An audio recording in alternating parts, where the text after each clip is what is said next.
ان اللہ و ملائکتہ یصلون علی النبی یا ایھا الذین آمنوا صلوا علیہ وسلموا تسلیما صلو علی الحبیب الصلاۃ والسلام علیک یا سیدی یا رسول اللہ وعلی آلک و اصحابک یا سیدی یا حبیب اللہ الصلاۃ والسلام علیک یا سیدی یا نبی اللہ وعلی آلک و اصحابک یا سیدی یا نور اللہ سبحان ربک رب العزت عما یصفون وسلام علی المرسلین والحمد للہ رب العالمین والصلاۃ والسلام علی سید المرسلین اما بعد فاعوذ باللہ من الشیطان الرجیم بسم اللہ الرحمن الرحیم۔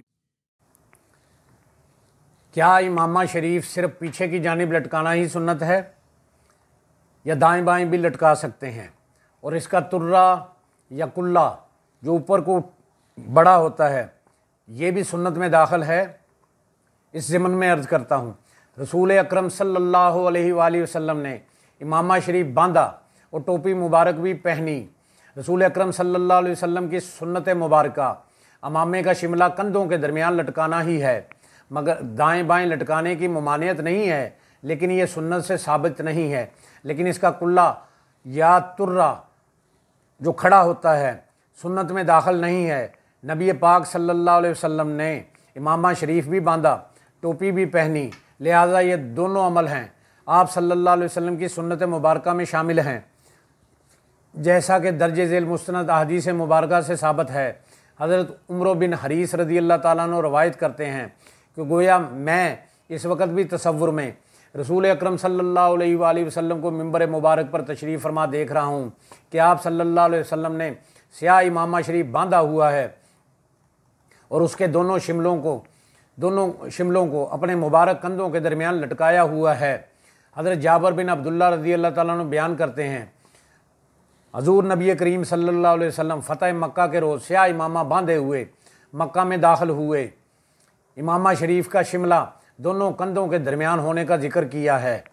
حضرت عبداللہ بن عمر رضی اللہ تعالیٰ عنہ بیان کرتے ہیں، حضور نبی کریم صلی اللہ علیہ وسلم نے جب آپ امامہ شریف باندھتے تو اس کا شملہ اپنے دونوں کندھوں کے درمیان رکھتے تھے۔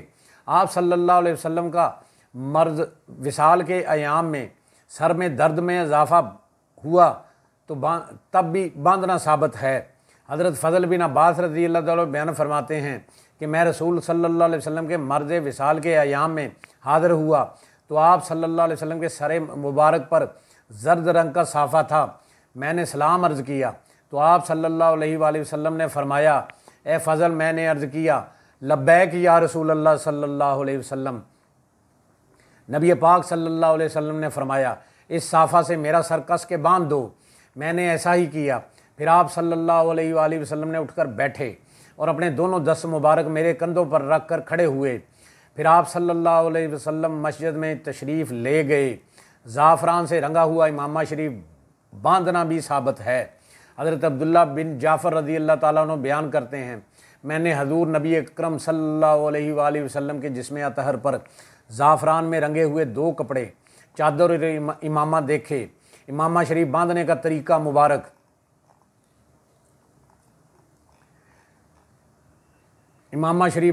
طریقہ مبارک بھی بیان کیا گیا ہے۔ حضرت عبداللہ بن عمر رضی اللہ تعالیٰ عنہ بیان کرتے ہیں، حضور نبی کریم صلی اللہ علیہ وآلہ وسلم امامہ شریف باندھتے ہوئے اسے گلائی میں سر اقدس کے گرد لپیٹتے اور آخری حصہ کو سر اقدس کی پچھلی جانب اڑس لیتے اور ایک کنارہ دونوں مبارک کندھوں کے درمیان لٹکائے رکھتے۔ آپ صلی اللہ علیہ وآلہ وسلم نے ٹوپی مبارک بھی پہنی، جس کا ذکر روایات میں موجود ہے۔ امام اعظم ابو حنیفہ بواسطہ حضرت عطا بن ابی رباح حضرت ابو ہریرہ رضی اللہ تعالیٰ عنہ سے روایت کرتے ہیں کہ انہوں نے فرمایا، رسول کریم صلی اللہ علیہ وسلم کے پاس ایک سفید شامی ٹوپی مبارک تھی۔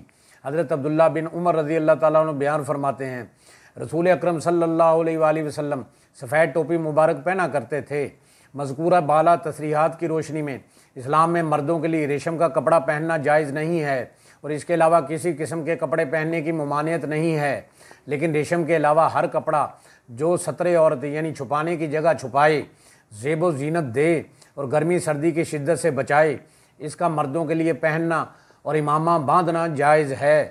رسول اکرم صلی اللہ علیہ وسلم نے زیادہ تر سیاہ اور سفید امامہ شریف پہنا اور ٹوپی مبارک کا استعمال کیا، لیکن جب آپ معراج شریف پر گئے تو آپ نے سبز امامہ پہنا، لیکن کسی رنگ کا بھی امامہ باندھنے سے منع نہیں فرمایا۔